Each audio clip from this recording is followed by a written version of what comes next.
जय जगन्नाथ। जय द्रव्य के जिनेन्द्र बारे मैम। में पढ़ रहे थे और पंचास्तिकाय में द्रव्यों की क्या भूमिका है, द्रव्य के बारे में क्या बताया गया है, वो सब हम एक एक करके पढ़ रहे थे। तो आज का जो टॉपिक है, जहां तक हम पहुंच पाए हैं, वो है आकाश। आकाश अस्तिकाय यानी कि आकाश ऐसे द्रव्य, हम ये कंसेप्ट आज शुरू करने वाले। लास्ट क्लास में हमने अधर्म द्रव्य को ऑलमोस्ट फिनिश कर दिया था, तो बस एक लाइन में खत्म करते हैं अधर्म द्रव्य के बारे में कि जो हम समझ रहे थे कि जो द्रव्य है उसका कारण क्या है, या ये जो द्रव्य है ये कौन सा कारण है, किस कारण के सहायक है। इस रूप में हमने जाना कि दोनों द्रव्यों का कार्य स्वयं कुछ करना नहीं है, वे सिर्फ निमित्त कारण यानी कि सहायक कारण रूप में है। और ये भी हमने समझा कि धर्म और अधर्म द्रव्य जो है वो उपादान कारण यानी कि उसका मुख्य कारण नहीं है। जब मुख्य कारण हम बोलते हैं, जैसे कि अभी सवाल आता है आपका कि मुख्य कारण क्या है, मुख्य कारण यानी कि उपादान कारण नहीं है, वो सहायक यानी कि इंस्ट्रूमेंटल कॉज है।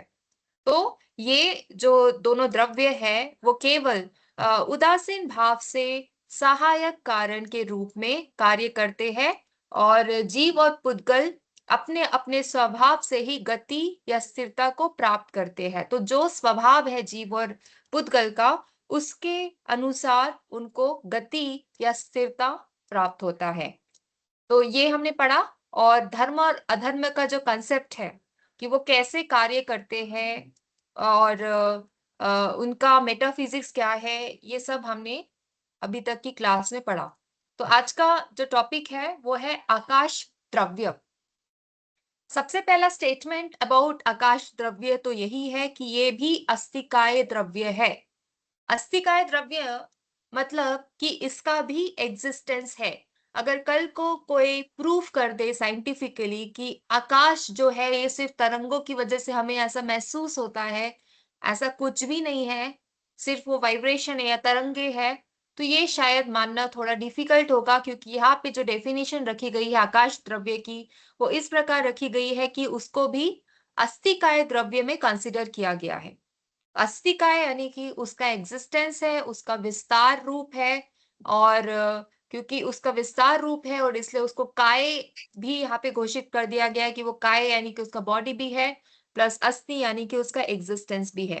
तो इसके साथ साथ जो हम धर्म और अधर्म द्रव्यों के बारे में पढ़ रहे थे, तो धर्म और अधर्म द्रव्य ये भी काय रूपी है, बट इसका जो विस्तार रूप है वो सिर्फ लोक तक है। ये यहाँ पे डिफरेंस हो जाता था कि धर्म और अधर्म द्रव्य का जो विस्तार है वो सिर्फ और सिर्फ लोक की तक था। जो आकाश है उसका विस्तार लोक और आलोक दोनों में है। तो यहाँ पे अगर लोक और आलोक अगर किसी को समझ नहीं आ रहा है, तो इसका सिंपल सा मीनिंग है कि यूनिवर्स को डिफाइन करता है। जहां पे जीव और पुद्गल रहते हैं उसको लोक कहा गया है, और जहां पे जीव और पुद्गल के रहने की संभावनाएं नहीं है उसको अलोक कहा गया है। तो इस हिसाब से लोक और अलोक दोनों में एक डिफरेंस बताया गया है। और ये डिफरेंस इस हिसाब से भी बताया गया है कि लोक और आलोक दोनों के बीच में, जो लोक है उसमें बहुत सारे द्रव्य पाए गए हैं, बट आलोक जो है वहां पे सिर्फ आकाश का ही विस्तार मिलता है। तो आलोक में अगर बोले कि कितने द्रव्य है, तो अभी तक तो इतना ही वहां पे पता चला है कि आकाश द्रव्य का विस्तार आलोक में दिखता है। तो आकाश का जो मुख्य लक्षण है, अभी आकाश के बारे में एक डेफिनेशन टाइप का तो हमें समझ आ गया कि वो होता क्या है। एज अ द्रव्य हम उसको समझ रहे हैं, उस हिसाब से नहीं समझ रहे जो हम हर रोज एटमॉस्फेयर में देखते हैं नीला आकाश, उस हिसाब से समझ रहे हैं कि ये लोक और आलोक दोनों में है। अब सेकेंड पॉइंट पे आ जाते हैं कि आकाश का जो मुख्य लक्षण है वो क्या है। तो जैसे कि हम हर एक द्रव्य का मुख्य मुख्य लक्षण देखते हैं, वैसे ही जब आकाश के मुख्य लक्षण की बात करें तो उसका मुख्य लक्षण है अवगाहन, यानी कि वो सभी द्रव्यों को स्थान देता है, एक स्पेस पॉइंट देता है, एक जगह देता है जहां सारे द्रव्य अपने एग्जिस्टेंस के हिसाब से वहां पे सेटल हो सके, अपने आप को एकोमोडेट कर सके। और इसी वजह से जैन दर्शन में आकाश को दो भाग में बांट दिया गया है। यानी आकाश को समझने के लिए उसको दो कैटेगरी में बांट दिया गया है।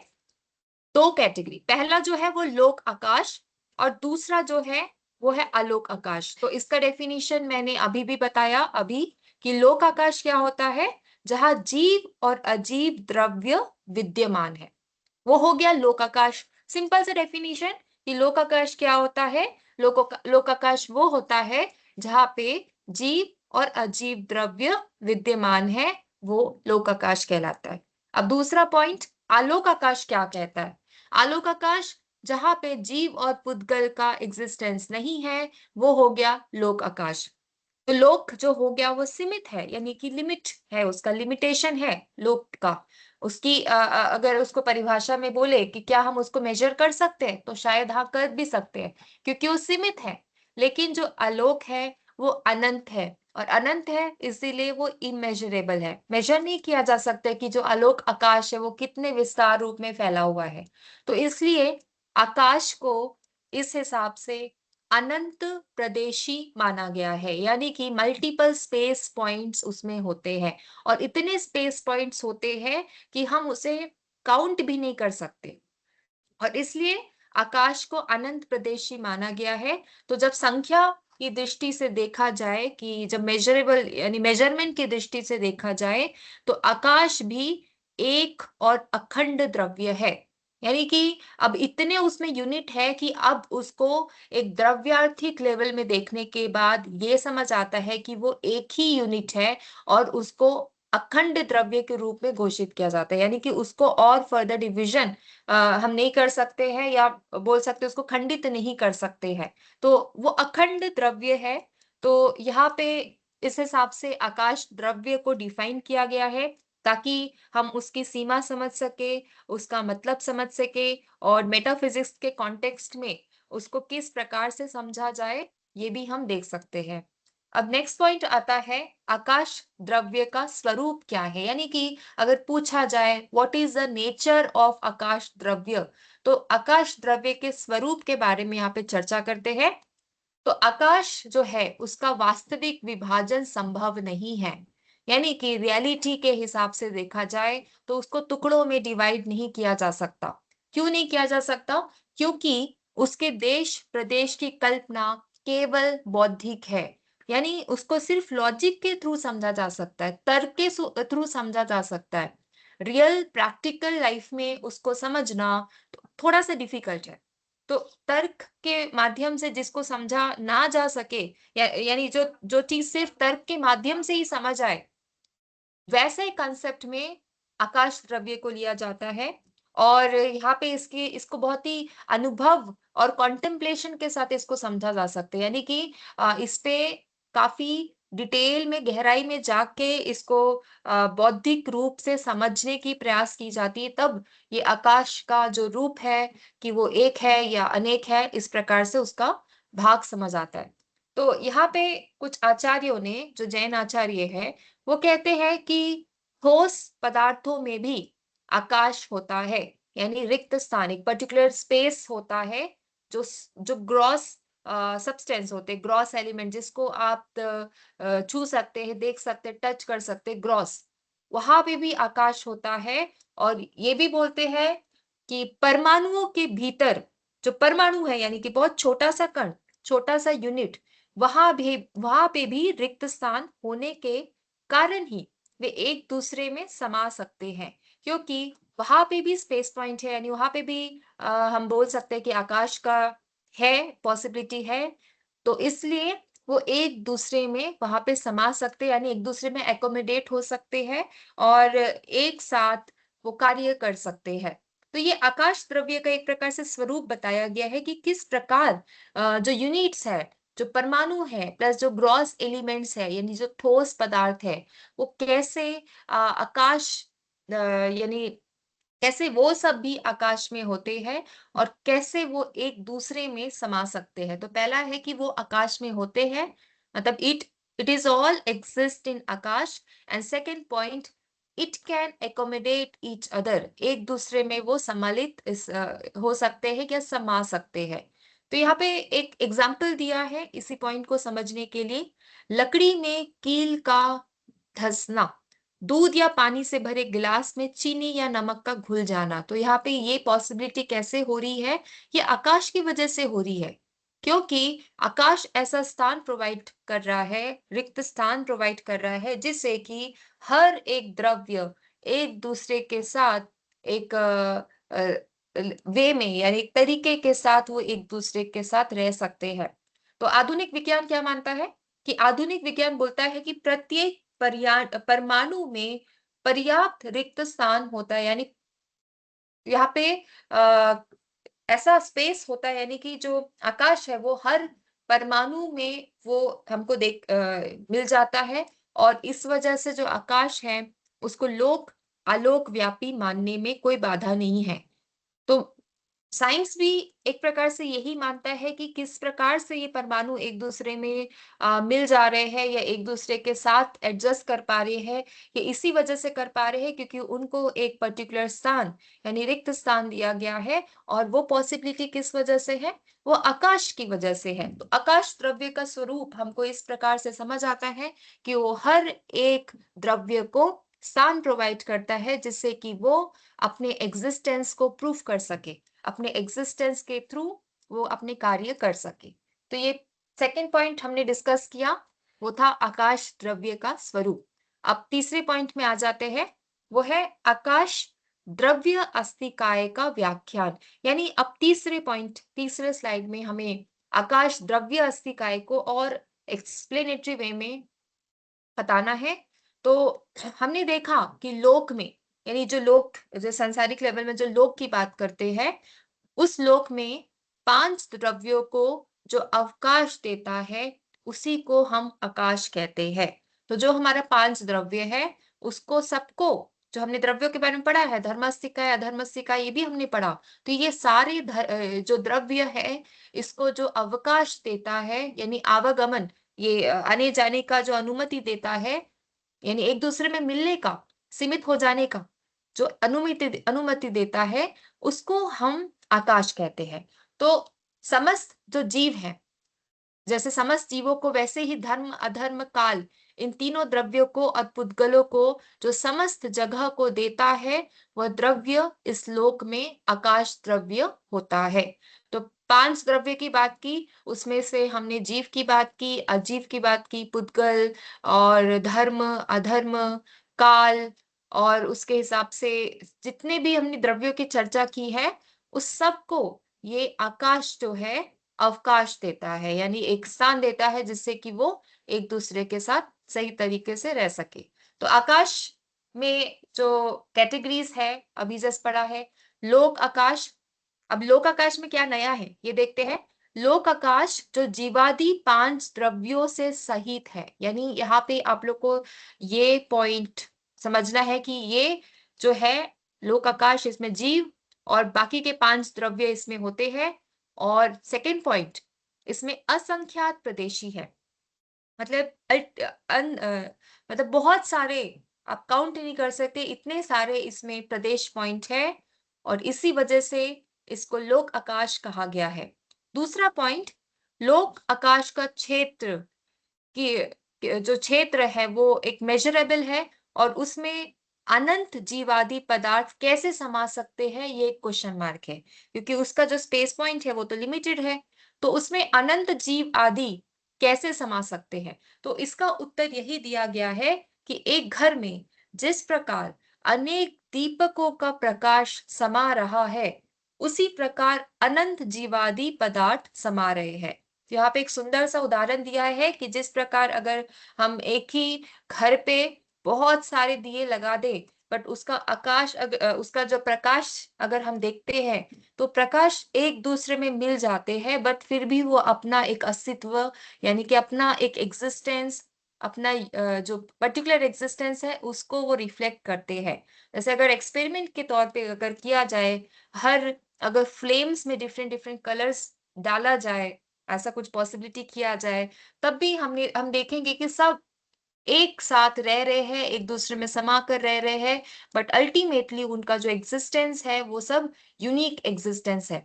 तो इसका उत्तर यही है कि जिस प्रकार अनेक दीपकों का प्रकाश समा रहा है, उसी प्रकार अनंत जीवादि पदार्थ समा रहे हैं। ये हो गया लोकाकाश की बात और इसमें हमने 4 से 5 पॉइंट डिस्कस कर लिया है कि लोकाकाश होता क्या है, उसका स्वरूप क्या होता है, उसका अस्तित्व कैसा होता है, वो कैसे बाकी के जीव और अजीव को जो है अवकाश देता है और उसमें कितने संख्या में जीव और अजीव समा सकते हैं, इस बात की हमने लोक आकाश में चर्चा कर ली। अब सेकंड पॉइंट है अलोक आकाश। अब अलोक आकाश का सिंपल सा डेफिनेशन है क्योंकि मे बी हो सकता है कि इसमें और रिसर्च नहीं हुआ है या जितना उनको ज्ञात हुआ उतना ही उन्होंने बताया, बट फिर भी जितना हमें नॉलेज है उस हिसाब से यहाँ पे चर्चा करते हैं कि आलोक आकाश जहां पर एक आकाश ही है, एक आकाश है, दूसरा पॉइंट यहाँ पे अनंत प्रदेशी है, तो multiple space point plus one and only one द्रव्य दैट इज आकाश, तो वही होता है आलोक आकाश। तो इस प्रकार से लोक आकाश और आलोक आकाश का डेफिनेशन यहाँ पे हम सीख सकते हैं, हम जान सकते हैं और इसका व्याख्यान कर सकते हैं। अब आते हैं नेक्स्ट पॉइंट, आकाश अस्तिकाय को और अगर विस्तार रूप में समझा जाए तो कैसे समझ सकते हैं। तो जैन दर्शन में जैसे हम समझ चुके हैं कि आकाश द्रव्य ही एक ऐसा तत्व है जो पूरे लोक में उपस्थित सभी द्रव्यों यानी कि जीव पुद्गल, यानी कि पुद्गल में सब पदार्थ आते हैं, पदार्थ और पुद्गल में हमको कंफ्यूजन नहीं होना है, पुद्गल पदार्थ इसको हम एक जैसे समझ सकते हैं। फिर धर्म द्रव्य, अधर्म द्रव्य, काल, इस सब को वो स्थान देता है यानी कि वो अवकाश देता है। नेक्स्ट पॉइंट यही है कि आकाश वह आधार है जिसमें समस्त द्रव्य स्थित रहते हैं और अपना अपना कार्य कर पाते हैं।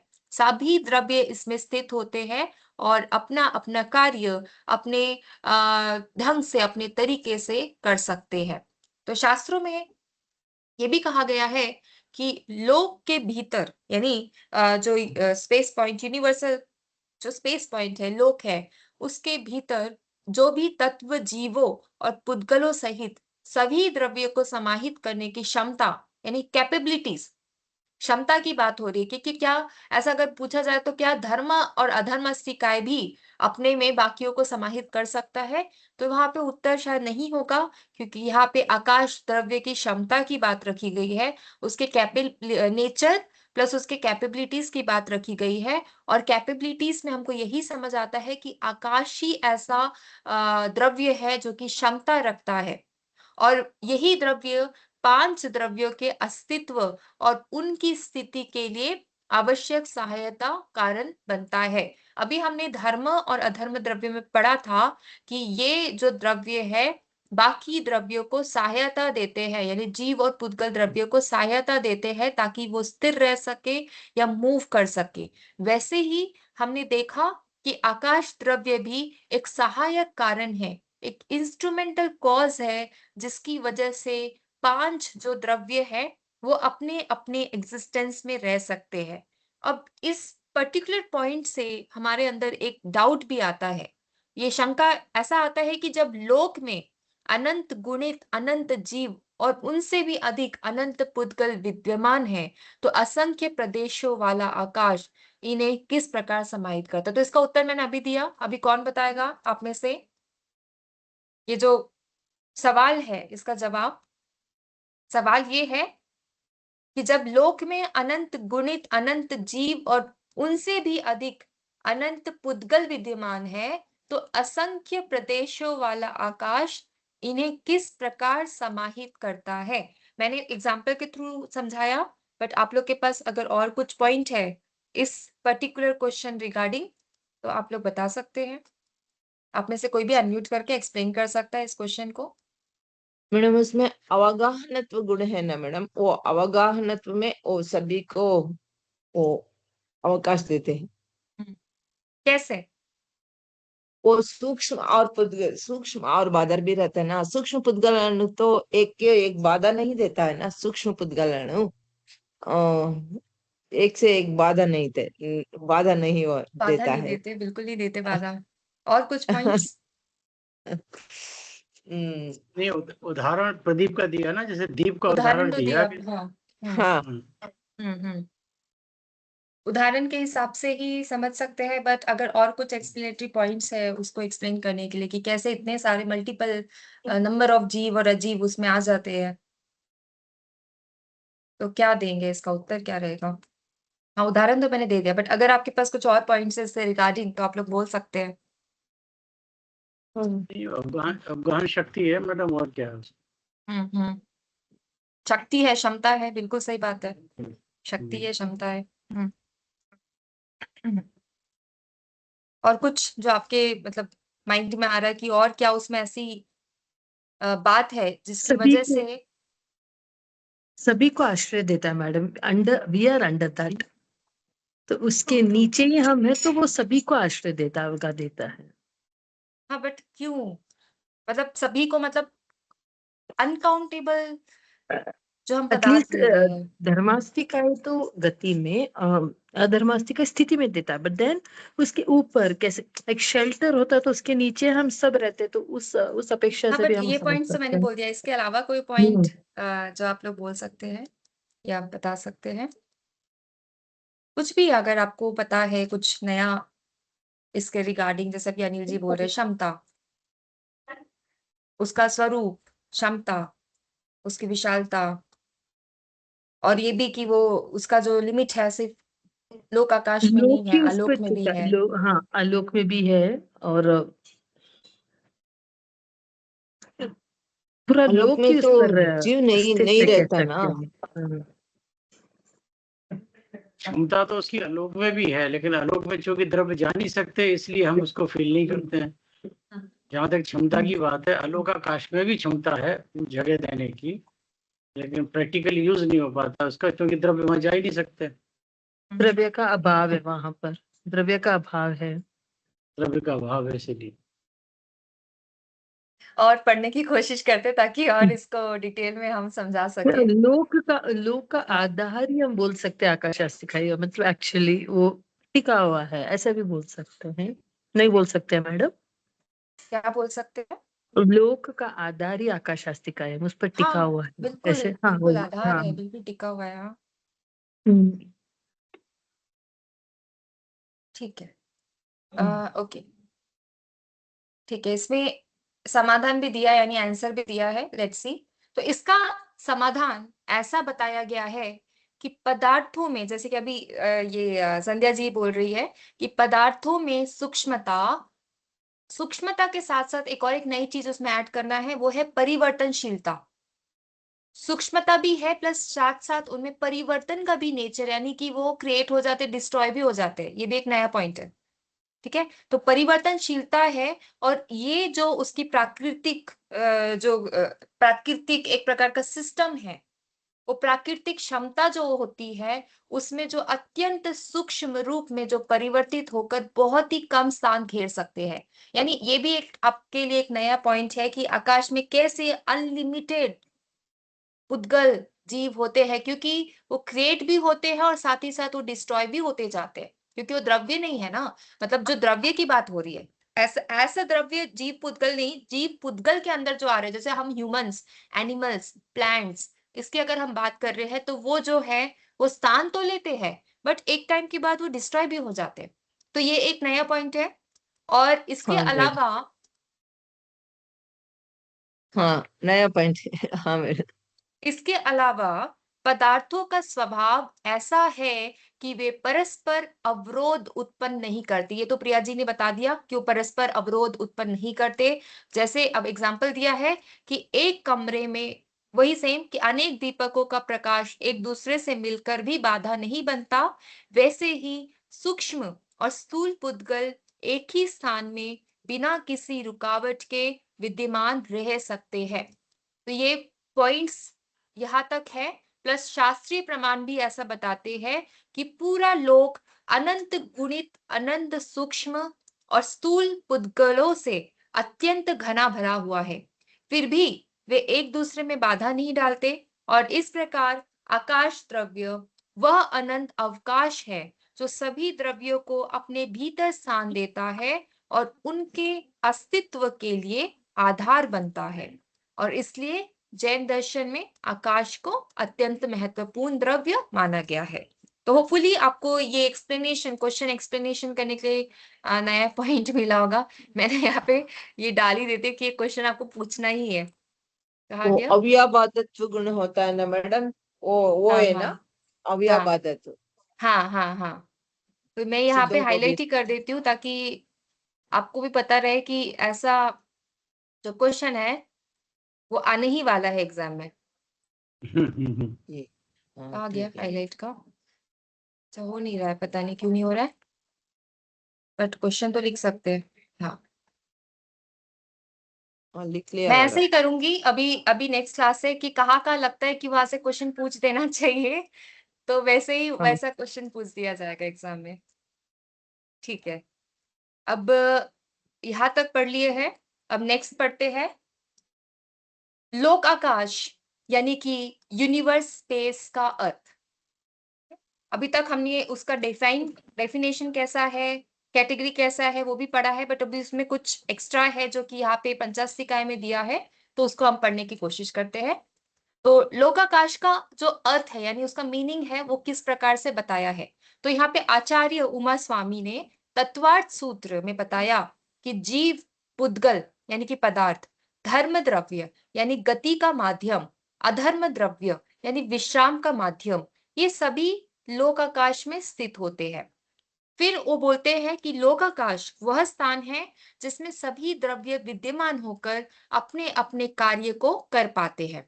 फिर बोलते हैं कि इसके बाहर आलोकाकाश नामक अनंत आकाश है जहां कोई द्रव्य नहीं होता, केवल शुद्ध अवकाश होता है। तो जैन दर्शन में इसको दो भाग में विभाजित किया, जिसके बारे में अभी पढ़े। लोकाकाश सारे द्रव्य आ गए, आलोकाकाश कोई भी द्रव्य नहीं, सिर्फ यहाँ पे केवल अनंत रिक्त स्थान यानी कि सिर्फ आकाश के लिए यहाँ पे स्पेस है। तो आकाश का स्वरूप और द्रव्यों से संबंध अगर हम जानना चाहे तो ग्रंथ में हमने ये जाना या ग्रंथ में ये बताया गया है कि जीव, पुद्गल, धर्म, अधर्म, काल, ये पांचों द्रव्य लोक आकाश में ही पाए जाते हैं, और यह द्रव्य अपने अपने प्रदेश यानी कि सूक्ष्म स्थान इकाई रखते हुए भी आकाश के प्रदेशों में समाहित रहते हैं। तो यह भी हमने पढ़ा, और इसका अर्थ यही है कि वे आकाश से अलग भी है। मतलब ये आपके लिए थोड़ा एक्स्ट्रा पॉइंट है कि वो क्या, वो आकाश में आ गए फिर नहीं, वो आकाश से अलग है और उससे अभिन्न है।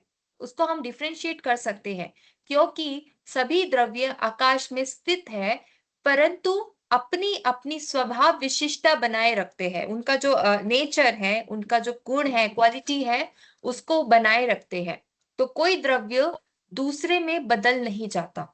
एक द्रव्य का दूसरे द्रव्य में परिवर्तन होना ऐसा नहीं बताया गया है। और ये भी बोला गया है कि यदि ऐसा हो जाए यानी कि सब द्रव्य मिलकर एक द्रव्य बन जाए या उनके गुणों में अदली बदली हो जाए, अगर ऐसा कुछ करने का एक्सपेरिमेंट किए तो दोष उत्पन्न हो जाएगा, जो कि आज हम लोग कर रहे हैं काफी एक्सपेरिमेंट्स जीन्स की अदला बदली करके या कुछ नया क्रिएचर बनाने की कोशिश। तो इसमें ऐसा माना गया है, ग्रंथ में ऐसा बताया गया है कि ये पॉसिबल अगर कर दिया तो उससे दोष उत्पन्न होने के चांसेस बहुत हाई है। अब ये कितना सच हो सकता है ये तो आने वाला फ्यूचर ही बता सकता है, बट अब आगे बढ़ते हैं इस पे। लोक और आलोक में भेद क्या है वो समझते हैं। तो यहाँ से जो भी पॉइंट शुरू होने वाले हैं ये सब पंचास्तिकाय से लिए गए हैं। तो लोक यानी कि यूनिवर्स और आलोक यानी कि नॉन यूनिवर्स, इन दोनों के भेद बताए गए हैं। और इसको, ये दोनों को समझने के लिए जो है धर्म द्रव्य या अधर्म द्रव्य, इसको भी समझना जरूरी है। धर्म द्रव्य जैसे हमने पढ़ा जो गति में सहायक होता है। अधर्म द्रव्य जो लोग नए हैं उनके लिए भी समझ आ जाएगा कि अधर्म द्रव्य क्या होता है, जो विश्राम देने में सहायक है। तो लोकाकाश में ये दोनों द्रव्य विद्यमान है, यानी कि लोकाकाश में धर्म द्रव्य भी है और अधर्म द्रव्य है, और इसी वजह से लोकाकाश में गति है, परिवर्तन है और स्थिरता है। ये तीन जो इसका नेचर है ये आप लोग मत भूलिए, क्योंकि ये तीनों कहीं ना कहीं हमें तर्क यूज करने के लिए एक प्रकार से आंसर्स देते हैं कि अगर कुछ टफ क्वेश्चंस अगर आ गया तो उसको गति उसकी परिवर्तन और उसकी स्थिरता के संभव में हम उसको एक्सप्लेन कर सकते हैं। तो आलोक आकाश में ये दोनों द्रव्य नहीं होते और इस कारण वहां पे कोई गति नहीं होती, कोई परिवर्तन नहीं होता, कोई विश्राम की संभावनाएं नहीं होती। वहां केवल अनंत आकाश है। तो वहां पे ना जीव है, ना पुद्गल है, ना काल है, ना क्रिया है।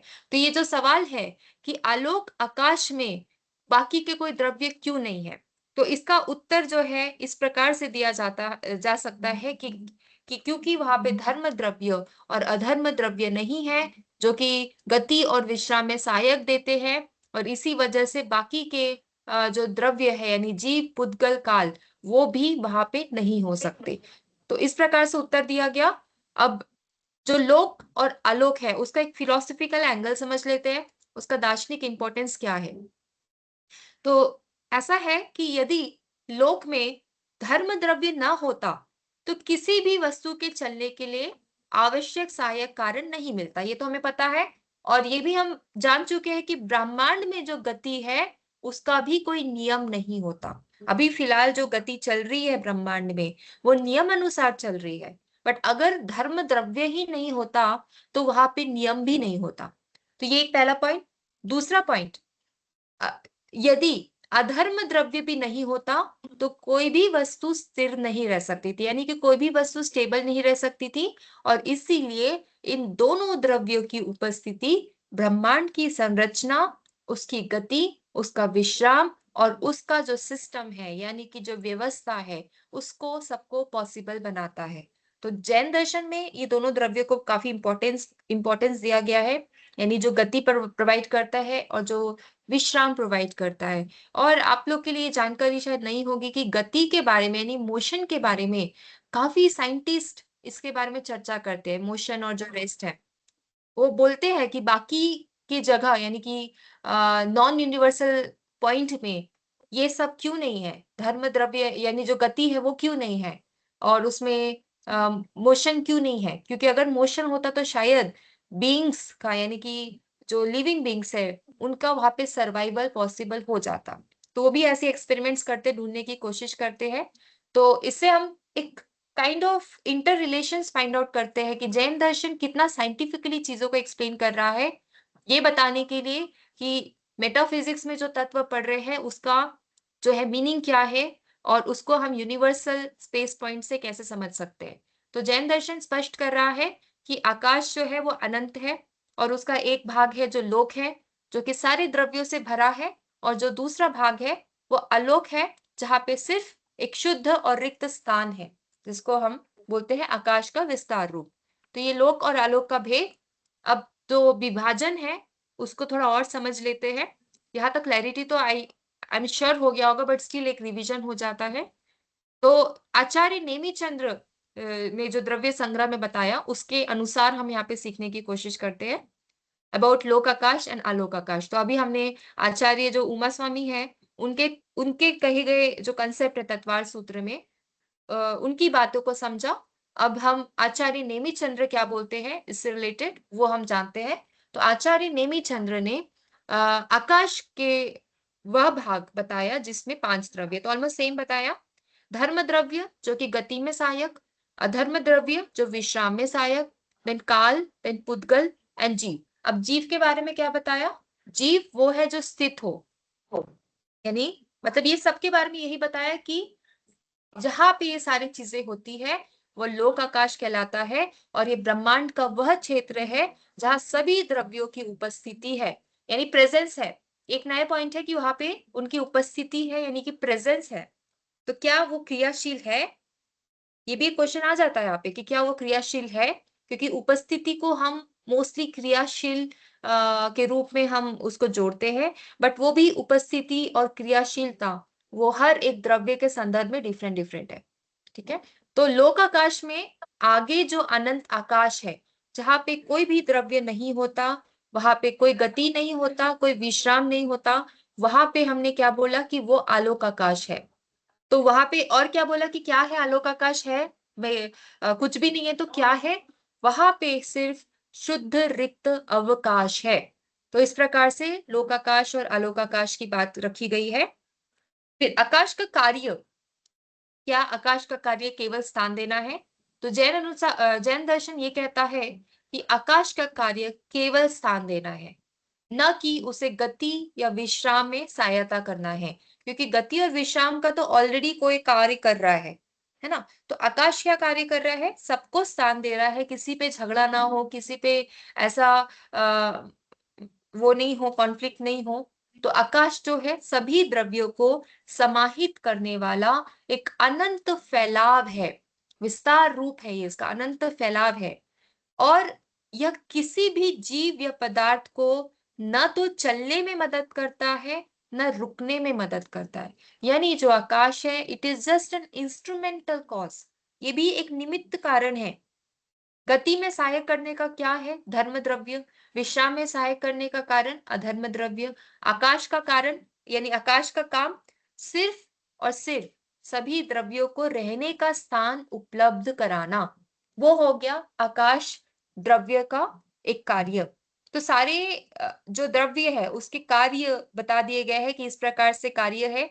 अब यहाँ पे क्वेश्चन आता है कि यदि आकाश गति और विश्राम का कारण होता तो क्या होता?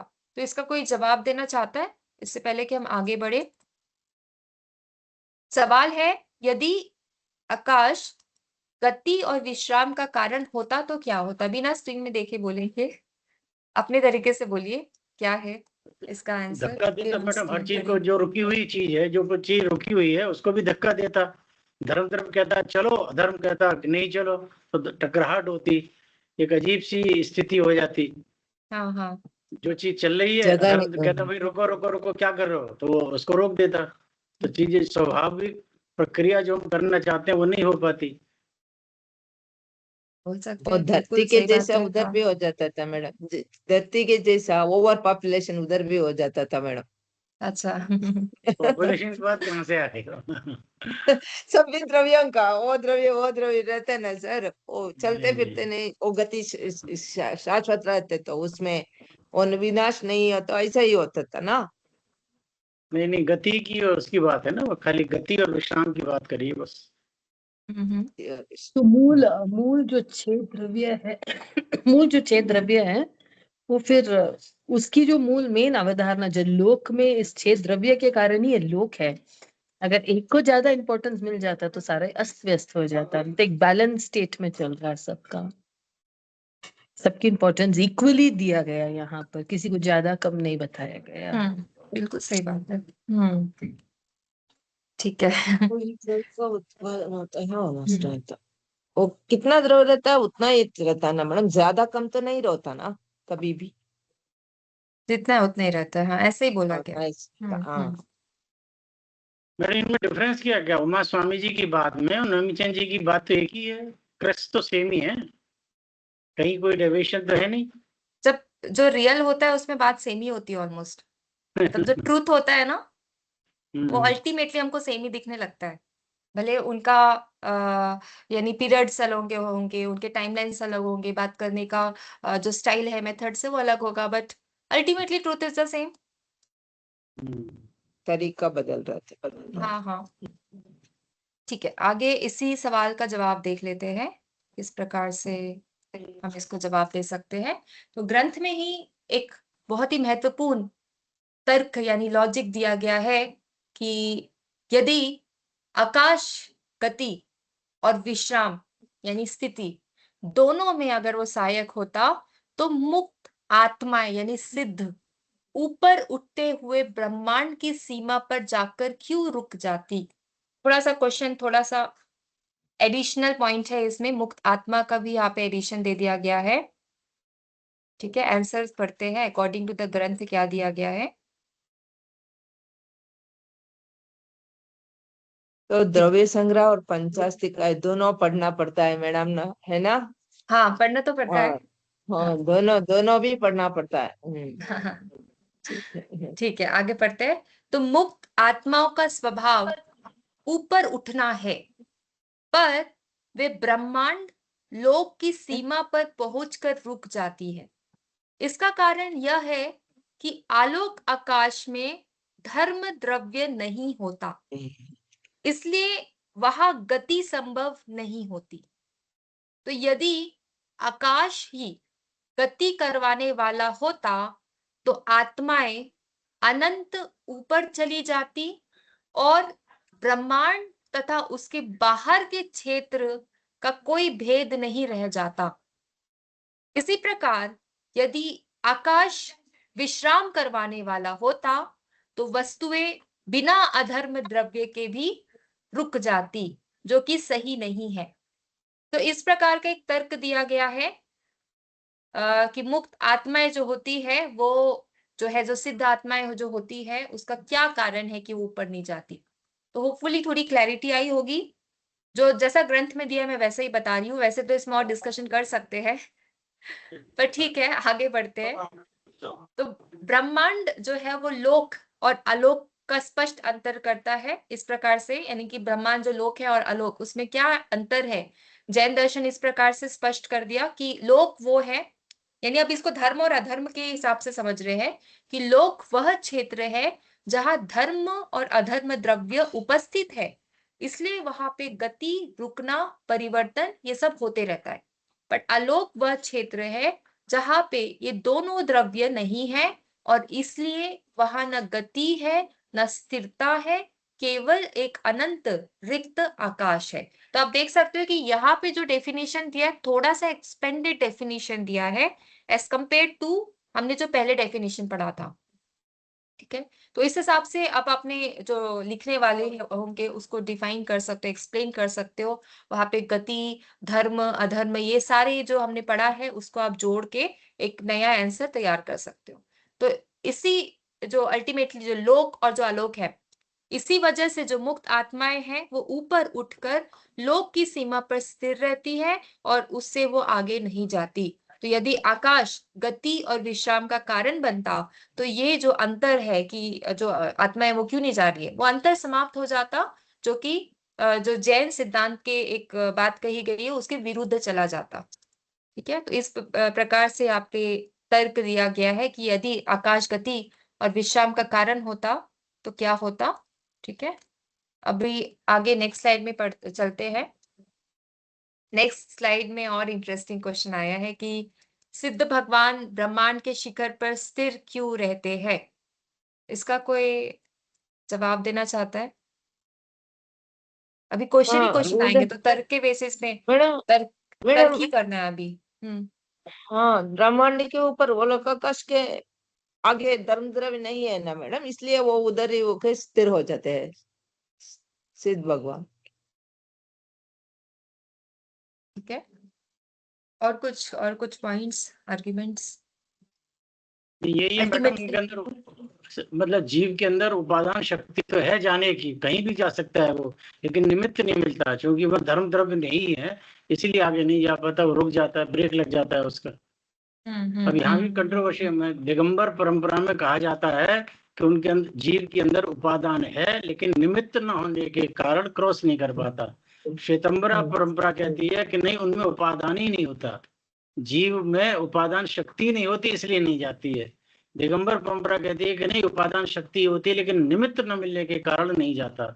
ये भी एक कंट्रोवर्सी है दोनों परंपरा में। जीव में जो उपादान शक्ति आप जो बोल रहे हो जी, वो जीव में उपादान शक्ति कैसे है? चलने की शक्ति है ना, उसके स्वभाव में शक्ति है कि चलना उपादान है, गति। मतलब तो ये होता है ना कि मटेरियलिस्टिक कॉज, हाँ, यानी कॉज है उसका, हाँ, अपना स्वभाव है ना उसका, अगर वो उसके अंदर खुद को पोटेंशियल। मल्टीप्लाई कर सकती है तो मैं बोल सकती हूँ उपादान कारण है। जैसे अगर मैं खुद का डुप्लीकेट बना दूं अभी तो मैं बोल सकती हूँ मेरे अंदर उपादान कारण है। बट नहीं ऐसे मैडम, में चलने उसके हाँ, ये चलने की शक्ति है उसके अंदर, पुद्गल के और जीव के नहीं अंदर वो चलने क्षमता, की वो स्वयं शक्ति शक्ति को है। हम उपादान हाँ, नहीं बोलते। उपादान मतलब कि क्रिएशन, यानी कुछ कुछ बनाना, कुछ क्रिएट करना। जस्ट जीव से पॉसिबल नहीं है ना, जीव में यानी जो, जैसे हम लेते हैं कि जो अगर कोई इंसान भी बन रहा है तो उसमें दो जो लोग हैं उसका होना इम्पोर्टेंट है, तभी कोई बच्चा बनता है मतलब एक बायोलॉजी ठीक के है। रूप में अगर हम समझे तो एक जीव में खुद में उपादान कारण नहीं होता ना, वो उसका बाकी के एटम से, बाकी के परमाणु से इंटरेक्शंस होते हैं, उसमें उसमें चलने कुछ की शक्ति होती वाइब्रेशंस। है, ये चलने की कहिए उसको शक्ति चलने को की शक्ति उपादान नहीं है। बोलते हैं। चलिए चलने की वो जो ठीक है, शक्ति स्वभाव है, है, हाँ बिल्कुल वो स्वभाव है उसका, स्वभाव है। स्वभाव स्वभाव है। है। हाँ, उपादान यानी कि एक मटेरियलिस्टिक कॉज, उसका होने का एक कॉज, यानी प्रकृति जैसा हो गया। प्रकृति के पास उपादान कारण है, प्रकृति बना सकती है, यानी प्रकृति चाहे तो अनलिमिटेड क्रिएचर्स बना सकती, बट उसको भी वहां पे कॉन्शियसनेस की जरूरत है। तो वो बोल सकते हैं हम उनके पास प्रकृति के पास उपादान कारण है, बट एज अ जीव, एज अ पॉसिबिलिटी नहीं है कि मैं खुद का रेप्लिकेट कर दूं या डुप्लीकेट कर दूं, क्योंकि वो उपादान शक्ति नहीं है हमारे पास। हाँ, स्वभाव हमारे पास है कि हम सब कुछ कर सकते हैं, खा पी सकते हैं, चल सकते, उठ सकते हैं। मतलब स्वभाव बोलना चाहिए, स्वाभाविक हाँ, शक्ति थी। स्वभाव शक्ति बोल सकते हैं, क्षमता बोल सकते हैं, एक प्रकार की कैपेसिटीज है। इवन इवोल्यूशनरी की कैपेसिटीज है हमारे अंदर कि हम खुद को ट्रांसफॉर्म कर सकते हैं, शुद्ध कर सकते हैं, यानी अपनी आत्मा को भी शुद्ध कर सकते हैं। एक कैपेसिटीज है हमारे अंदर, इनबिल्ट कैपेसिटी, बस उसको पहचानना है। पहचानने के लिए वही एग्जाम्पल दिया जाता है कि आत्मा, जैसे कि अभी मिरर में ऐसे मिट्टी चढ़ जाती है ना, अगर कोई घर पे हम बहुत दिन तक नहीं जाते, वैसे हमारी आत्मा में भी मिट्टी चढ़ गई है, क्योंकि हम उसमें झांक के नहीं देख रहे हैं। तो ऐसे एग्जाम्पल्स दिए गए ग्रंथ में समझने के लिए, ताकि हम अल्टीमेटली समझ गए आत्मज्ञान क्या है। तो आत्मज्ञान समझ के फिर हम उसको शुद्धि करके जो ये है, जो पोटेंशियलिटी है, उसको वो कर सकते हो, मतलब उसको बढ़ा सकते हैं, जो पोटेंशियलिटी है उसको। ठीक है, तो ये जो क्वेश्चन है, ये मैं अभी फिलहाल आप पे ही छोड़ रही हूँ। सिद्ध भगवान ब्रह्मांड के शिखर पे स्थिर क्यों रहते हैं, इसके बारे में आप सोचिए, ताकि हम इसके बारे में नेक्स्ट क्लास में डिस्कस करें। ठीक है, आप इसका स्क्रीनशॉट भी ले सकते हो, ताकि आप ही एक्सप्लेन करो नेक्स्ट क्लास में।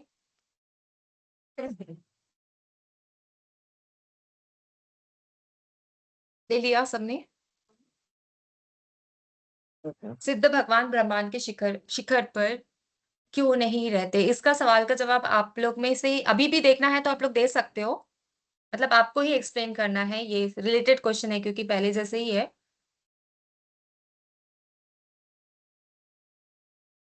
नहीं तो फिर इसको नेक्स्ट क्लास में कंटिन्यू कर लेंगे। कल रहता है ना मैडम नेक्स्ट कल है, क्लास? हाँ कल है। अगर अभी 5 मिनट का समय है, अगर आपको ये एक्सप्लेन करना है, चाहते हो इसको, तो आप कर सकते हो। अदरवाइज ये कंसेप्ट जो है ना, थोड़ा सा भी सर के बाहर जा सकता है, इसलिए मैंने बोला यही रुक जाते हैं अभी फिलहाल। अभी तो हमें उतना ही मालूम है सर मैडम, लोक आकाश के अंत तक ही धर्म द्रव्य है, उसके आगे धर्म द्रव्य नहीं है, इसलिए सिद्ध भगवान उसके ऊपर आकाश से शिखर के ऊपर लोक आकाश के ऊपर नहीं जाता है। वही एक ही पॉइंट अभी हमें मालूम है। ठीक है, पढ़ ही लेते हैं, इसको भी खत्म ही कर देते हैं आज। हाँ ओके। हाँ। तो जिन देवों ने बताया है कि जो सिद्ध आत्माएं होती है, यानी जो मुक्त आत्माएं होती है, वो सदा सर्वदा ब्रह्मांड लोक के सर्वोच्च शिखर पर स्थित रहती है। जो ब्रह्मांड यानी जो लोक है, उसके शिखर यानी एकदम जो अल्टीमेट पॉइंट है, वहां पे स्थित रहती है। और वे वहां से कभी नीचे नहीं आती, और वो वहां से कभी ऊपर नहीं जाती। तो वो हमेशा जो मतलब जिस प्रकार से बोल सकते हैं कि वो आलोक आकाश में, मतलब जो बोल रहे हैं कि वे कभी वहां से कभी नीचे नहीं आती, ना उससे ऊपर और आलोक आकाश में जाती है। यह जो तथ्य है, यह स्पष्ट करता है कि जो आकाश है, उसका गति चलने या स्थिरना रुकने में सहायता नहीं करता। तो यदि आकाश गति कराने वाला होता, तो सिद्धात्मा जो होती वो अपने स्वभाव के कारण अनंत ऊपर की ओर चली जाती। बट यहाँ पे स्वभाव मैटर नहीं करता है, वहां मैटर करता है कि वहां पे इंस्ट्रूमेंटल कॉज है कि नहीं। तो अनिल जी ने जैसा बोला था कि हाँ, मतलब उपादान कारण होता है, बट उपादान का मतलब डिफरेंट होता है। यहाँ पे निमित्त कारण से हमारा मतलब है कि निमित्त कारण वहां पे उनको नहीं मिल रहा है, यानी इंस्ट्रूमेंट नहीं मिल रहा है, जिसकी वजह से वो वहां से ऊपर चले जाए। जैसे हम बॉडी को क्या कंसिडर करते हैं, बॉडी हमारा एक इंस्ट्रूमेंट है, जिसमें आत्माएं आती है और अपना कार्य यहाँ पे फिनिश करती है। तो यहाँ पे इस हिसाब से ये बोला गया है कि यदि आकाश रुकने में सहायता करता, तो वे किसी भी स्थान पर स्थिर हो सकती थी। यानी उसको, आत्मा को सोचना नहीं पड़ता कि मैं यहाँ रुकूं वहां रुकूं, कोई भी प्लेस में स्थिर हो जाती। तो केवल लोक के शिखर पर ही नहीं रहती, उससे ऊपर चले जाती। परंतु सिद्ध आत्माएं जो होती है, वो केवल उसी स्थान पर स्थिर रहती है जहां पे धर्म द्रव्य समाप्त होता है। और आगे गति का कोई सहायक कारण नहीं मिलता। इसलिए ये निश्चित है कि गति में सहायता धर्म द्रव्य करता है और विश्राम में सहायता अधर्म द्रव्य करता है, न कि आकाश में। और यही कारण है कि सिद्धार्थ में जो है ब्रह्मांड के सर्वोच्च भाग में सदैव स्थिर रहती है। बट अभी ये जो पॉइंट है, इसके काफी इसमें आर्ग्यूमेंट्स हो सकते हैं, काफी डिबेट हो सकता है अगर अनेकांतवाद की दृष्टि से देखा जाए तो। इसलिए इसमें अगर आपको लगता है कि इसमें और भी कुछ पॉइंट्स है जो हम बोल सकते हैं रिगार्डिंग जो सिद्ध आत्मा है, जो मुक्त आत्मा है, जो लिबरेट आत्माएं हैं, उसके बारे में दूसरे पर्सपेक्टिव से, तो आप इसको ढूंढ के रखिए। बट फिलहाल इसमें अगर आर्ग्यूमेंट करने जाए तो बहुत समय चला जाएगा, ठीक है। बट स्टिल अभी जो धर्म यानी जो ग्रंथ में बताया है वो इस हिसाब से ही बताया है, ताकि हम एटलीस्ट उसको कॉन्टेम्पलेट कर सके कि जो आत्मा है वो कहाँ तक है और उसका जो एग्जिस्टेंस है वो कैसा है, लोक आकाश कैसा है, अलोक आकाश कैसा है, कॉन्टेम्पलेशन के लिए बहुत जरूरी है। लॉजिकली क्योंकि चीजें समझ आती है, बुद्धि को लॉजिकली चीजें समझ आती है, और इसलिए सिर्फ लॉजिक प्रोवाइड किया गया है। एक्चुअल में ऐसा है या नहीं इसका प्रमाण नहीं दिया गया है। लॉजिक कभी कभी गलत भी हो सकती है, ठीक है। तो उस हिसाब से यहाँ पे ही रुकते हैं और नेक्स्ट क्लास में हम आगे बढ़ते हैं, दूसरे पॉइंट्स आकाश को ही और एक्सप्लेन करने की कोशिश करते हैं, ठीक है। ओके, चलिए फिर नेक्स्ट क्लास में मिलते हैं। जय जिनेंद्र, थैंक यू। जय जिनेंद्र मैडम।